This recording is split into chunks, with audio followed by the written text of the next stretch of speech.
மட்டும் எப்படி என் மேல இவ்வளவு நம்பிக்கை வச்சிருக்க? நீ எந்த தப்பும் பண்ணிருக்க மாட்டே. வந்து சஞ்சய் கிட்ட வந்து சொல்லியிருப்பாங்க, எது இருந்தாலும் நீ டேரெக்டாக என்கிட்ட மோதி இருக்கணும், நீ வழியை வச்சு என் மேலே கம்ப்ளைண்ட் கொடுக்குறது இதெல்லாம் வந்து ஆம்பளைத்தனமே இல்லை அப்படின்றாங்க. இதெல்லாம் காண்டான நம்ம சஞ்சய் வந்து லேடிஸ் போலீஸ் மூலமாக வச்சு அடிக்க சொல்கிறாங்க.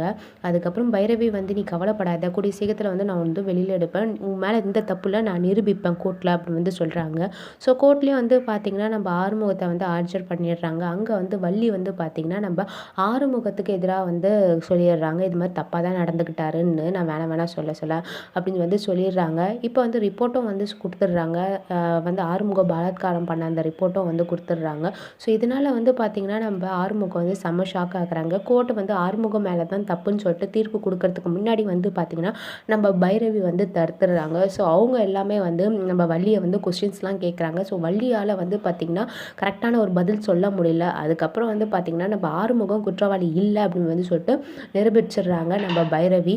இந்த பக்கம் சஞ்சய் வந்து இதெல்லாம் பார்த்து செம்ம காண்டாகிறாங்க. நம்ம ஆறுமுகம் வந்து பார்த்திங்கன்னா பைரவிக்கு வந்து நன்றி சொல்கிறாங்க, இது மாதிரி நன்றி பைரவி அப்படின்னு வந்து சொல்லிட்டு, இருக்கட்டும் ஆறுமுகம், எனக்கு தெரியும் உன்னை பற்றி என்னன்னு, ஆனால் வந்து உன்னை பிடிச்சலாம் நான் எல்லாம் வந்து பண்ணல அப்படின்னு வந்து சொல்கிறாங்க. என்ன இருந்தாலும் நான் பைரவி உன்னை நான் விட்டே தர மாட்டேன், என்றைக்கும் நீ தான் என் பொண்டாட்டி அப்படின்னு வந்து சொல்லிட்டு இருக்காங்க. ஸோ இது போல தான் வந்து அப்கமிங்கில் வரப்போகுது. தேங்க்யூ ஃபார் வாட்சிங்.